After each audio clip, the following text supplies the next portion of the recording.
everybody, Larry Vela here from BoLS, and I'm here with AdamHarry. Hey everyone! And 8th edition is here. We're super excited. Yes! Warhammer 40,000, a whole new day. Yes. Today we have Xenos! Index Xenos, not one, but two. One and two. One and two. Two books. We're going to be showing them to you at the same time. These two books have all of the nefarious aliens and outsiders who are up to their vile, dastardly plans. Threats from beyond. Threats from beyond. We got everyone is in here. It's broken up in two different books. Two different ones. We're going to be going over book 1 first, obviously. Okay. Then But real we'll go over quick, to book 2. just to cover the basics here, Sure. these are two soft covers. Yep. Xenos 1 is going to be 128 pages. Xenos 2 is going to be 144 pages. Again, both soft covers, and we'll cover what each one does. Exactly. Right now, let's start with Xenos 1. Xenos 1, this is the Book of the Aeldari. It's got, it actually has 5 factions in it. So you got 4 different sub-factions of the Aeldari and Necrons. And then Necrons. So we're going to go through all of them really fast. All right, so we have craft worlds. Those are the generic self-disciplined Aeldar. We have Drukhari. That's the new name. So everyone knows Drukhari. Every time I say that, I think of Game of Thrones. I don't know why. Drukhari. Drukhari. You speak Drukhari. And then they are set on fire. Yep. Drukhari, those are the naughty Eldar. The dark Eldar. Inari, those are the zombie Eldar. Yep. And then we have Harlequins, circus Eldar. I call them party Eldar. But I understand. There's not a good party in a circus. There's some overlap. Elephants. Well, and then of course Necrons. And Necrons are awesome. The party poopers. Yeah. Or the Eldar. What's kind of neat about this is it reminds me kind of the War in Heaven, where you had the Eldar forces versus the Necrons. Yep. So these are that kind of. This is like the book of this is like the ancients. Exactly. This is the book of like the eternal enemies. Yes. Which is cool. Yeah. So we're gonna hop on in here. Yeah. Yeah. Awesome cover art with all the different families of 3 of the families of the Eldar and Necrons. And Necrons. Who got left out? Oh, the Inari. Oh, well, they're kind of a combination of two. So, as all these books, we have our data sheet index. So everything that you need to play the units, you get their stats, you get their options, their warrior, their force points, everything you need. It's all there. Power points. Yep. Yeah. Now this book, all of these index books, in the back of them, they do have the charts for that you need for match play. Yep. So you're going to receive all of the fine-tooth specific points for putting together your competitive armies. Yeah. But you don't need to use those unless obviously that's the kind of game you want to play. For open and just kind of normal play, the points that are on the power level points work. The power level points work plenty good. We have been playing test games; they work out. Also, aside from points in the back, you'll also find all of your specific army warrior stuff. So if you need to look up a splinter rifle and don't want to flip to a unit real quick, it's all in the back of the book. Yeah, you can find it. And sometimes there's units that have lots of like weird optional war gear or kind of rare weapons that aren't standard. All those things are in the back. All in the back. So keep that in mind. The book format's going to follow along with the other index books that we've seen before. Basically, as you open one up, you're going to get a bit of the background for that faction, some little bit of art, not a ton of art. Aeldari. Can you spell that with me, Internet? Aeldar. Add an E and an I. Add an E and an I to any word, and it makes it Aeldari. Elvish. It's fun. Try it in real life with other things. You get a little bit of background for each faction, a little bit of art. Again, these books are really dense because they're mostly just rules and stuff like that. So they give you a little bit of background, just to kind of. The big background's going to be in the big rule. Yeah. So keep that in mind. And then the big page. So all the major factions have something like this. So you're going to get your actual page of your army special rules. Yep. And any appropriate tables. Now, in the vast majority of cases, these things, because these are meant to be products that accompany the launch and just get you up and playing, they did reset the entire game. So this isn't going to be like, say, buying a codex. Those will be coming later with, dozens of pages of tons of specials. This is here's everything you need, get you playing. Yep. So everything, in almost all cases, these army special rules, they're on a single page. They're pretty much 2 things. One, you're going to get a table of your psychic powers. Psychic powers. Because the way almost all psychers in the game work is everyone knows Smite, wham, and then army-specific powers. Exactly, and then they'll say, you know, X amount of powers from your army's list of psychic powers. This is the page that lists where those are, and then there'll be a handful. Normally, like 1 to 2. Yeah, if your army had rules. any special rules like from before, like Eldar had battle focus before. Now it's exactly. here. Yeah. But it's been renamed to, what was it called now? Battle Focus. It's still Battle Focus? Yeah. There's Ancient Doom and still Battle Focus. That's right. But Battle Focus works slightly differently now. Basically, the Eldar can move and advance and still fire everything except heavy weapons. As if they didn't. If they didn't move. Which is really good. Really good in this edition. As the Eldar player of BoLS, let me just tell you. It worked. This goes out to I might dust off my Eldar army. To Jervis Johnson. I might dust off my Eldar army now just because of that. So it's pretty cool stuff. But we're going to take a quick look at a couple units. Again, the format's pretty much the same. You got HQs followed by troops. Yep. Then it goes on to elites, fast attacks, heavies, sprinkled in some flyers and transports and things like that. Everything's in here. Yep. Just what you would expect. These first pages normally start off with the independent characters. So we have Eldrad. No more independent characters. They're just characters. They're just characters. Yeah. Prince Ariel, which is funny because they can't join units, so actually they're more independent. They're more independent than they've ever been before. But they're now just characters. So sad. Yeah. Illic Night Spear, they're all here. They don't need to join units though. They don't need to. They're totally awesome. Yeah. But you get the idea. You've got the data sheets. You're gonna have your points for the unit. Yep. Sorry, right there. You're gonna have all their information, special rules, all that fun stuff, all the stats that you need to play the model. Moving on. Ready? Who's up next? Say it with me. Which one? Drukhari. Yeah, that one. Unleash the fire. Fire. Game of Thrones Drukhari. Exactly. Are they like the Raiders? Oh, they would be the Raiders. Yeah, of course. Yeah. Dun dun. Dothraki, Drukhari. All their special rules. Guess what? They don't have. They don't have psychic powers. They have a table of drugs. Drugs, man. So this faction is not endorsed by Nancy Reagan. Shockingly enough, you got drugs. Combat drugs here. Their special rules. Their keywords. Again, everything you can expect. We'll flip it over. Same deal with the data sheets. You get the Archon, you get Medusae, the Slife? I don't know. The snake dudes. Yeah. They're all there. Yep. There's bunches of them. They all get there. You get the point. Yeah. Basically, if there was a model in the army, it's it's in this book. If there's a character in the army, it's here. Moving on. So they're all there. Harlequins. Harleys. Everyone's favorite combat clowns. Yeah, with it coming out, I'm kind of not bad. They have special rules too. Same thing.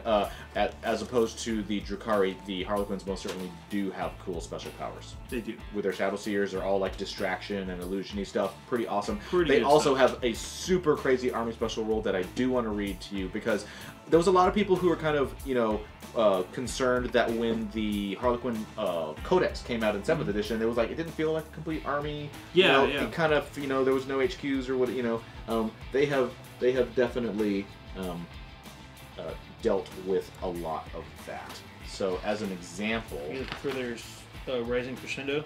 Yes, read what Rising Crescendo does. This is the main special rule that defines Harlequin. Units with this ability can advance and charge in the same turn. In addition, they can fall back and still shoot and/or charge in the same turn.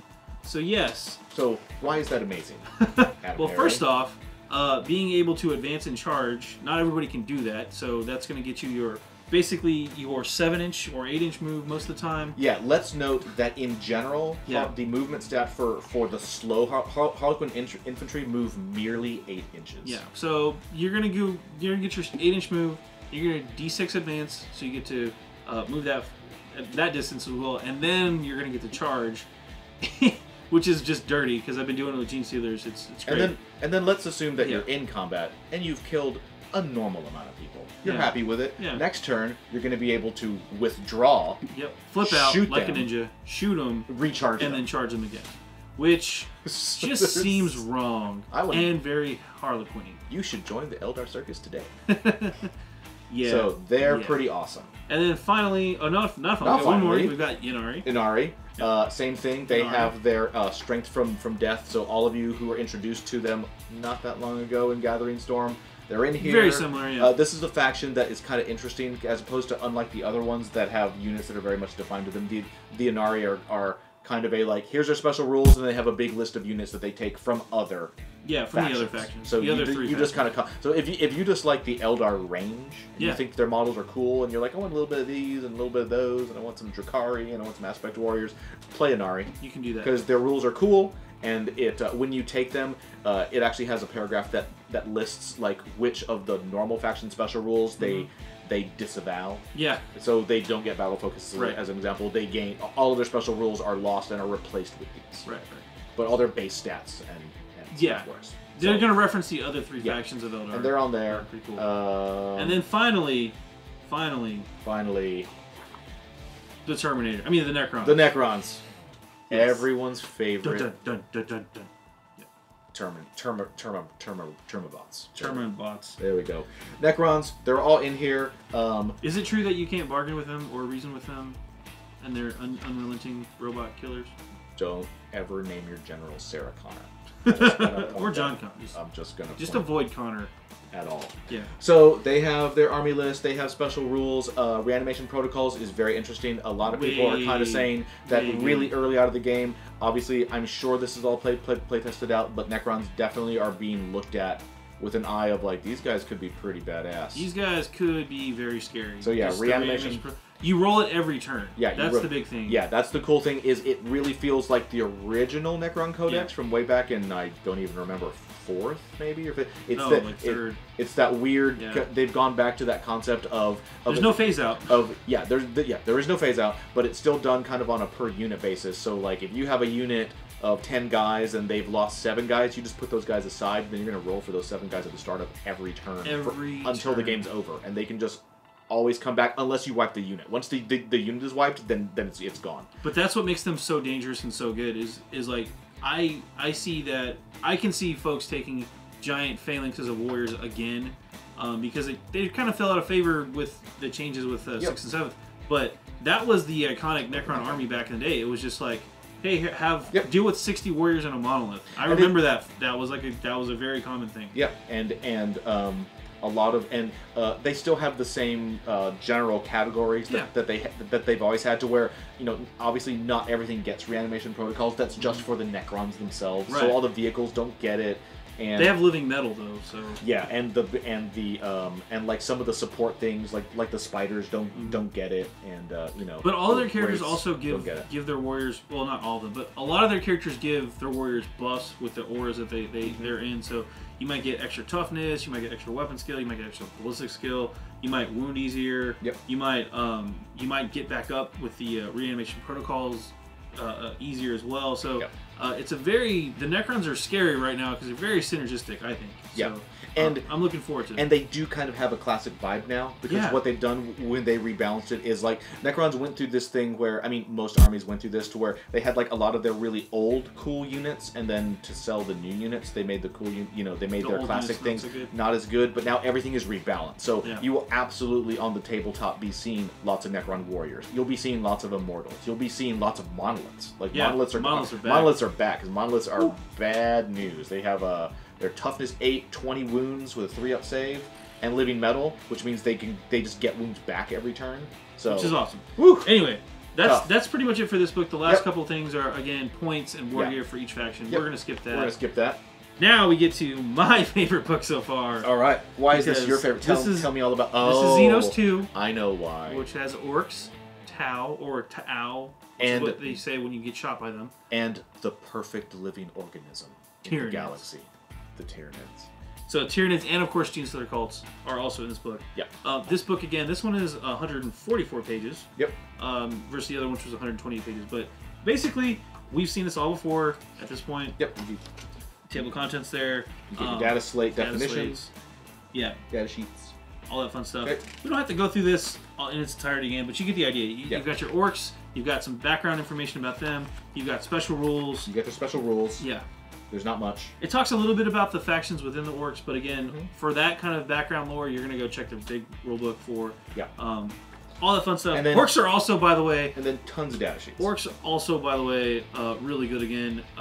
Ork boy mobs of 30 are going to just be a problem for people, I think. Just throwing it out there. they're still really good. Yeah. We could go on and on about the Orks too. Horde armies, I think Horde in general, in 8th are going to be back because it's just. Yeah. There are rules now in the game because of the way the data sheets work. Each one can have a special rule that's flavorful. For example, when we get to the Tyranid one, the Hormigons have, if there's 20 models in this, they reroll to wound or something like that. Yeah. So rolls of 1 to wound, you can reroll those if you have 20 or more models. I'm going to point out one. We're going to skip to the very, very end of the Ork army list, just because we have to say, you don't see a lot of Stompas on the table. No, which is sad. Like for years, you're going to see Stompas on the table. They're coming back. Just prepare for it. What do we got here? We got toughness 8, 40 wounds. How many wounds?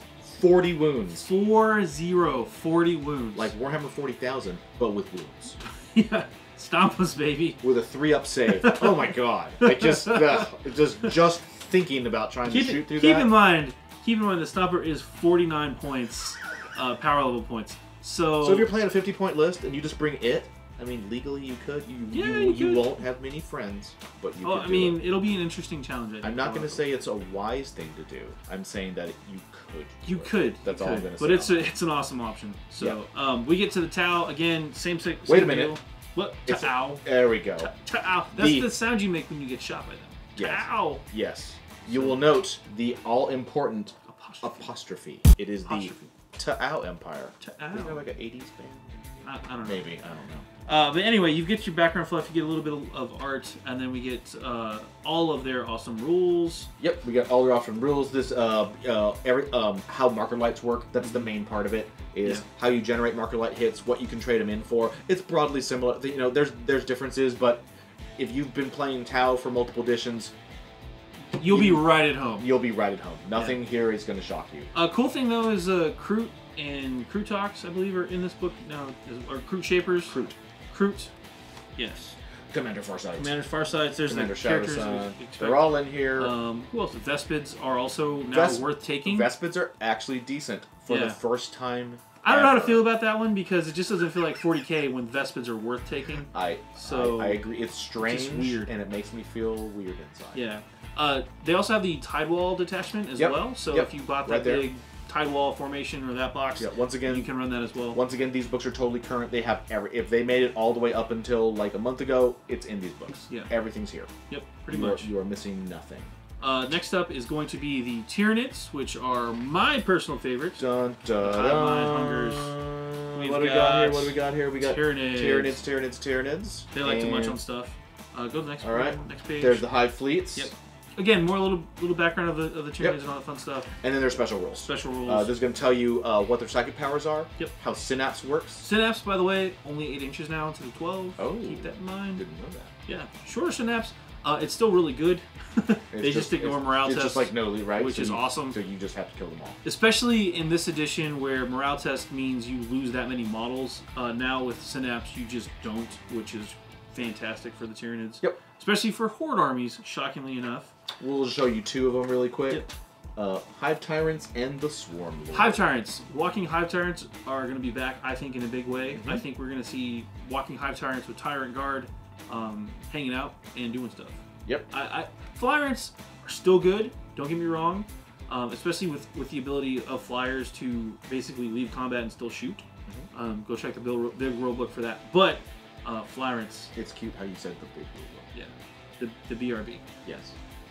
But, anyway, the Flyers are still good. Walking Hydrants, though, are totally viable now, I think. And let's talk about a lot of the... maybe tied with the Orks, the Tyranids are probably the army that is the most improved by 8th edition. So, like, let's go through... We won't try to find the rules, but just a couple of the units that went from, you were like, I never use these, I own them, and to hold my dust collection. And now you're like, wow, these guys are on the tabletop, and they're doing awesome.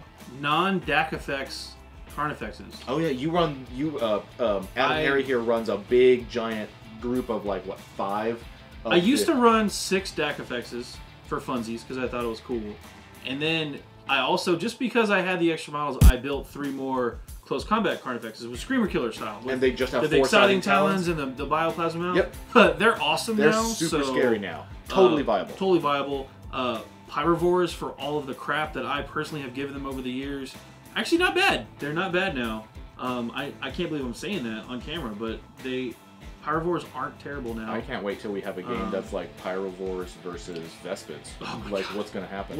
And like throw some Rough Riders in Tyranid there. Warriors, by the way. Yeah. Tyranid Warriors now, because there's no instant death, are great. They have 3 wounds apiece, still toughness 4, but you don't have to worry about the random crack missile that's just going to wipe it out every turn. So, yeah, they're totally viable. Again, they're synapse. They're great. Their shooting's different. That was the big thing I noticed too. A lot of the weapons got redone in this edition. Death Spitters, by the way, very interesting choice now.